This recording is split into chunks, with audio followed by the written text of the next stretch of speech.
बिस्मिल्लाहिर्रहमानिर्रहीम। नाज़रीन अस्सलाम वालेकुम, मैं हूँ इमरान वसीम।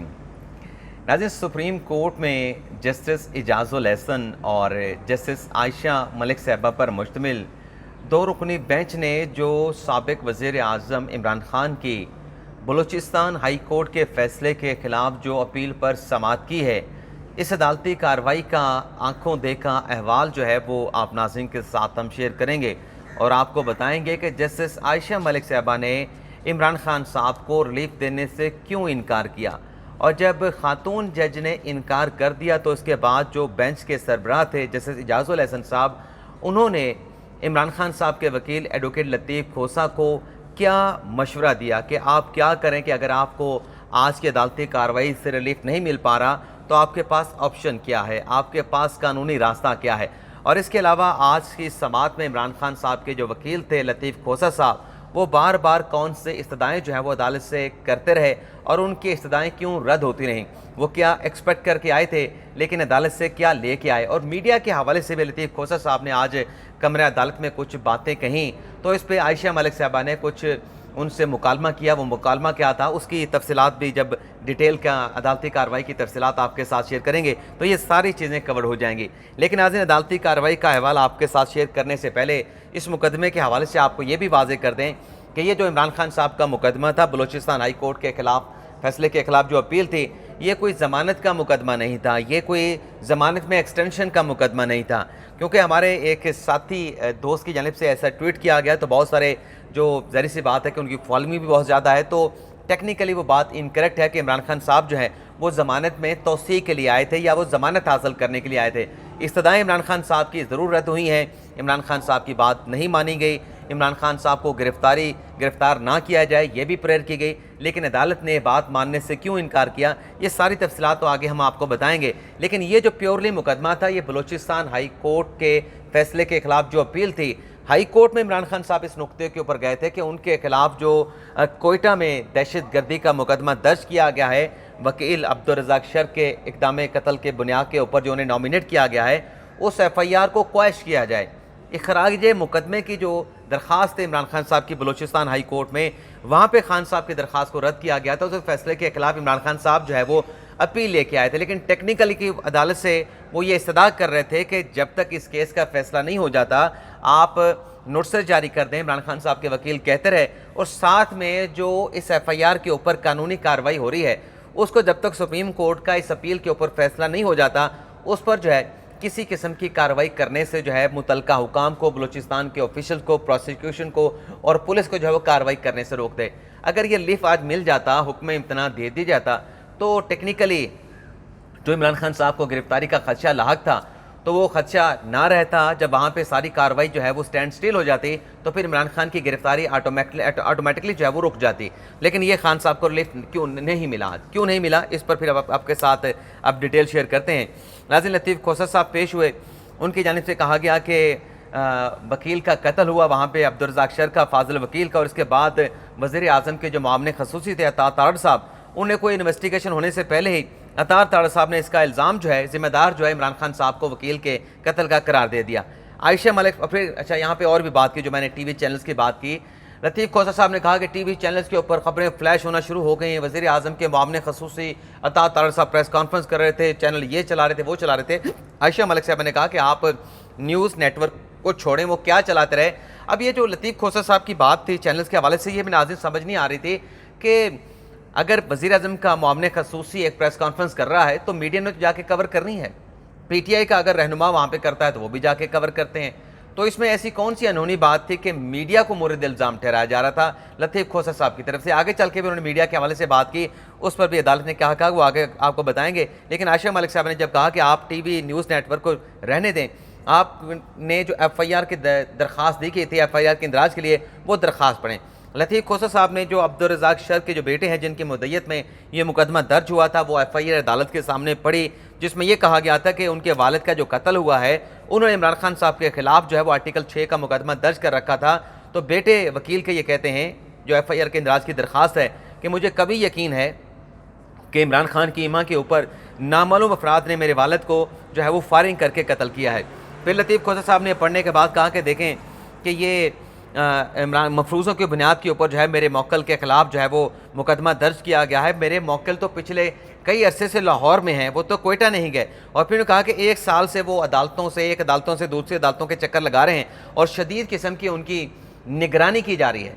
ये लतीफ़ खोसा साहब ने कहा कि इमरान खान साहब की जासूसी की जा रही है, इमरान खान साहब की एक्सटेंसिव नौयत की जो है वो निगरानी की जा रही है। और फिर उन्होंने कहा कि इस केस में जो मुकदमा दर्ज हुआ उसमें दहशतगर्दी का मतलब ATA के जो एक्ट है, दहशतगर्दी का जो कानून है इंतज़ामी दहशतगर्दी का, उसकी दफ़ात लगा दी गई। और जज साहब ने भी इस मामले को नहीं देखा।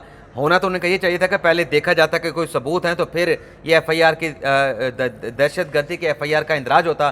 खोसा साहब ने कहा कि इस हवाले से कि कौन कौन से केसेस जो है वो मुकदमात जो है वो दहशतगर्दी की तारीफ़ में आते हैं, इस हवाले से सुप्रीम कोर्ट के फ़ैसले मौजूद हैं, सुप्रीम कोर्ट की नज़ाइर मौजूद हैं। और रिसेंट जो फ़ैसला है वो 7 रुकनी बेंच का है जो चीफ जस्टिस खोसा साहब ने दिया था।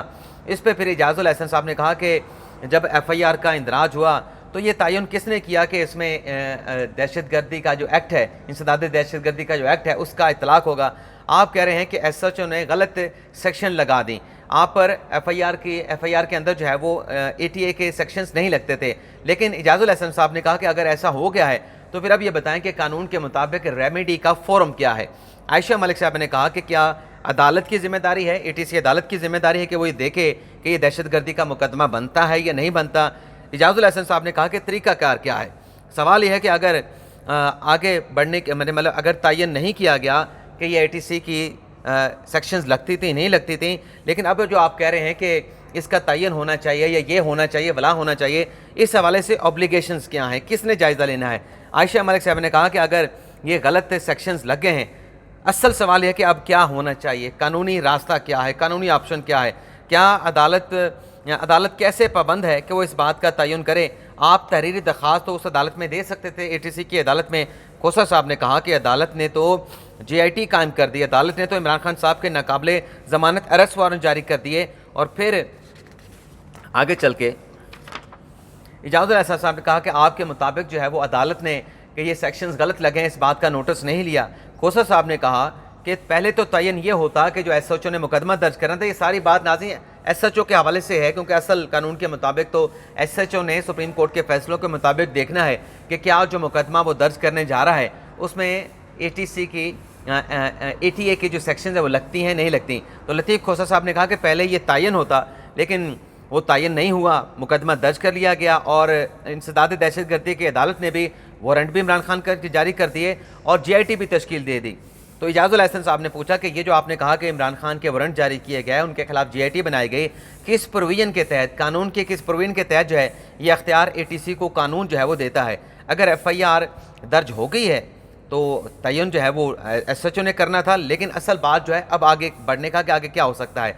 लतीफ़ खोसा साहब ने कहा कि बराह रास्त तो ये गिरफ़्तार कर नहीं सकते, पहले तो ये शवाहिद इकट्ठे करते, तहकीकात करते, इंक्वायरी करते और फिर इस तरीके से तो अगर FIR के इंदराज होने लगा कि फ़लाँ की इमा के ऊपर फ़लाँ को कत्ल किया गया तो ऐसे तो किसी का नाम भी शामिल कर लेंगे। आयशा मलिक साहब ने कहा कि जो तहकीकात हो रही हैं, जो JIT बनी है, वो भी इस मामले को देखेगी कि क्या इसमें ATA की सेक्शन लगती थी नहीं लगती थी। अगर गलत लगी हैं तो रिलीफ का भी एक तरीक़ाकार है। खोसा साहब ने कहा कि अगर बुनियादी हकूक़ का मामला हो लतीफ़ खोसा साहब ने, तो हाई कोर्ट में रिट हो सकती है। इजाज़ुल एहसन साहब ने कहा कि सवाल बड़ा अहम है कि किसी अदालत ने इस मामले का कॉग्निजेंस नहीं लिया। आप हाई कोर्ट चले गए, हाई कोर्ट ने यह करार दिया कि तहकीकात के दौरान हम उसमें मुदाखलत नहीं कर सकते, हाई कोर्ट ने उसमें मुदाखलत करने से इनकार कर दिया। खोसा साहब ने कहा कि कानून के तहत जो है वो JIT बना दी गई। तो आयशा मलिक साहब ने कहा कि अगर ATA कानून के तहत जो है वो JIT बनाई गई तो क्या आपने उस JIT की तश्कील के फैसले को चैलेंज किया? आपने चैलेंज नहीं किया। और फिर सरकारी वकील बलूचिस्तान के पेश हुए प्रोसिक्यूटर, उन्होंने कहा कि इस केस का मुझे कोई नोटिस जारी नहीं हुआ और इसमें अगर कोई मुतासरा शख्स है तो वो हाई कोर्ट से रिजू कर सकता है। तो इजाज़ुल एहसन साहब ने कहा कि हाई कोर्ट से तो होकर यहाँ पे आए हैं। और फिर जब बात इस बात पे आई कि अदालत ने ये फैसला किया कि हम चले नोटिस कर देते हैं एडवोकेट जनरल बलूचिस्तान को, प्रोसिक्यूशन डिपार्टमेंट को, तो फिर लतीफ़ खोसा साहब ने इस्तदा की कि आप इसमें सस्पेंशन ऑर्डर जारी करें कि जो FIR दर्ज हुई है उस पर कानूनी कार्रवाई रोक दी जाए। तो बज़ाहिर तो ऐसा लगता है कि इजाज़ुल एहसन साहब इस बात पर इंक्लाइन थे कि जो FIR दर्ज हुई है उस पर कार्रवाई रोक दी जाए, यानी इमरान खान साहब की गिरफ्तारी भी रुक जाए, तहकीकात भी रुक जाए, JIT की कार्रवाई भी रुक जाए। लेकिन जब जस्टिस आयशा मलिक साहबा से पूछा गया तो आयशा मलिक साहबा ने اس طرح سے سر ہلا کے انکار کر دیا کہ نہیں میں یہ حکم صادر نہیں کروں گی. اور جب جسٹس عائشہ ملک صاحبہ نے انکار کیا تو پھر اعجاز الاحسن صاحب نے بھی کہا کہ آپ اس معاملے کے اوپر جو ہے حکم امتناع ہم جاری نہیں کر سکتے, نوٹس ہم جاری کر رہے ہیں, اور کوئی ڈیٹ بھی عدالت نے نہیں دی. تو لطیف کھوسہ صاحب بار بار ڈیٹ مانگ رہے تھے لیکن عدالت نے تاریخ نہیں دی. تو عدالت نے ان سے کہا, اعجاز الاحسن صاحب نے ان سے کہا کہ آپ ایسا کریں کہ یہ 2 رکنی بینچ ہے, 2 رکنی بینچ جو ہے, کیونکہ بلوچستان ہائی کورٹ میں بھی 2 رکنی بینچ تھا, تو 2 رکنی بینچ کا فیصلہ 2 رکنی بینچ جو ہے وہ سسپینڈ نہیں کر سکتا, اس کے اوپر کوئی آرڈر پاس نہیں کر سکتا. آپ چیف صاحب کو درخواست دیں, چیف صاحب کے ساتھ ملاقات کریں اور ان سے جا کے لارجر بینچ بنوا لیں. لارجر بینچ مطلب یعنی 3 رکنی بینچ بنوا لیں. تو جب یہ بات کی اعجاز الاحسن صاحب نے انہیں تجویز دی کہ آپ جائیں چیف صاحب سے ملاقات کریں یا تحریری درخواست دیں, ان سے رابطہ کریں. تو لطیف کھوسہ صاحب نے کہا کہ چیف جسٹس کے ساتھ ملاقات کرنا تو وکلاء کا نارمل افیئر ہوتا ہے, میں نے اس سے پہلے ملاقات کی اعتزاز احسن کے ساتھ جو ہے اس کو جو ہے وہ خبر بنا کے چلا دیا گیا. اب یہ جو بات کر رہے تھے لطیف کھوسہ صاحب, ان سے یہ سوال پوچھنا بنتا ہے کہ جب محترمہ بینظیر بھٹو کا مقدمہ چل رہا تھا اس کیسز کے حوالے سے آپ نے کتنی ملاقاتیں کی تھیں چیف جسٹس کے ساتھ؟ کبھی آپ نے ملاقاتیں نہیں کی. لیکن اگر ان کی بات مان بھی لیں کہ یہ نارمل افیئرز ہیں تو پھر نارمل افیئرز کے اوپر جو نارمل لیٹیگنٹس ہیں, جو عام لیٹیگنٹس ہیں, انہیں بھی اپنے کیسز کے حوالے سے چیف صاحب کے ساتھ ملاقات کرنے کا جو ہے وہ کیا اجازت ہونی چاہیے, نہیں ہونا چاہیے, یہ بھی بڑا اہم سوال ہے. لیکن بہرحال عدالت نے کہا لطیف کھوسہ صاحب نے کہ آپ انجیکشن آرڈر جاری کریں, حکم امتناع جاری کریں. تو اعجاز الاحسن صاحب نے کہا کہ ہم یک طرفہ طور پہ تو جاری نہیں کر سکتے. تو لطیف کھوسہ صاحب نے کہا کہ بلوچستان کے سرکاری وکیل تو موجود ہیں. تو اعجاز الاحسن صاحب نے کہا کہ یہ تو اخبار پڑھ کے آئے ہیں, آپ نے اگر لارجر بینچ بنوانا ہے تو آپ انہیں ساتھ لے کے چلے جائیں. اگر کوئی کنسپریسی کی خبر بن سکتی ہے کہ جا کے آپ نے ملاقات کی ہے, کہ کوئی سازش ہو گئی ہے, تو آپ بلوچستان کے جو پراسیکیوٹر ہیں, جو سرکاری وکیل ہیں, انہیں ساتھ لے کے چلے جائیں اور جا کے ملاقات کر لیں. لطیف کھوسہ صاحب نے کہا کہ میں نے تو اپنا بیان حلفی بھی دیا ہے عمران خان صاحب کی طرف سے کہ جو بھی ہم نے درخواست میں باتیں لکھی ہیں وہ فیکچولی بالکل درست ہیں, عمران خان کو گرفتار نہ کریں. انہوں نے عمران خان سے کیا ریکور کرنا ہے, یہ لطیف کھوسہ صاحب بار بار اس طرح کی استدعاء کر رہے تھے کہ آج وہ عمران خان صاحب کے لیے ریلیف حاصل کر کے جائیں گے.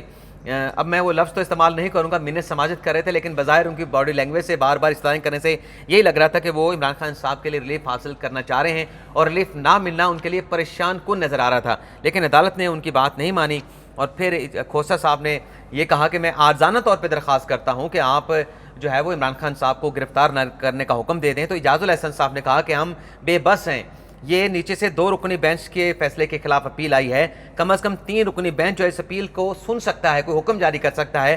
آفس نے غالباً اس معاملے کو نظر انداز کیا بینچ بناتے ہوئے, پہلے 3 رکنی بینچ ہونا چاہیے تھا. لیکن بہرحال آپ چیف جسٹس سے ریکویسٹ کریں, ہم آج جو ہے آرڈر سائن کر کے جو ہے بھجوا دیں گے, آپ ان سے ریکویسٹ کر دیں. اور پھر انہیں یہ استدعا کی لطیف کھوسہ صاحب نے کہ آپ خود سے چیف صاحب کو ریفر کر دیں کہ اس بات معاملے کے اوپر جو ہے وہ لارجر بینچ بنا دیں, 3 رکنی بینچ بنا دیں, اور کل تک اس کیس کی کارروائی کو رکھ لیں.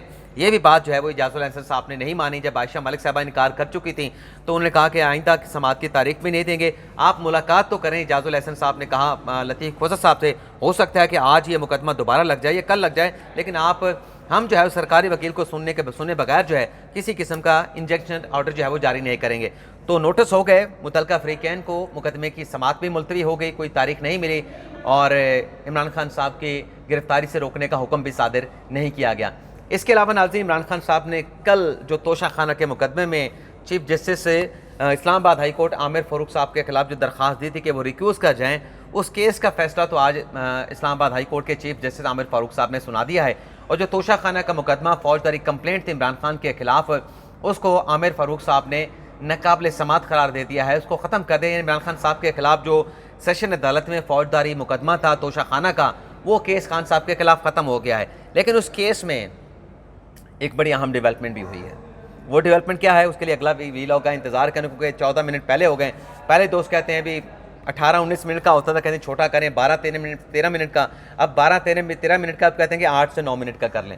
تو کیا کریں, تو یہ اس میں بڑی اہم ڈیولپمنٹ ہوئی ہے. توشہ خانہ کے کیس میں عمران خان صاحب کا ایک ریٹن ایسا میٹر ہے جس میں ایک بڑی خبر ہے, جس میں غلط بیانی ہے, جس میں جھوٹ ہے جو خان صاحب نے جو ہے وہ بیان کیا ہے.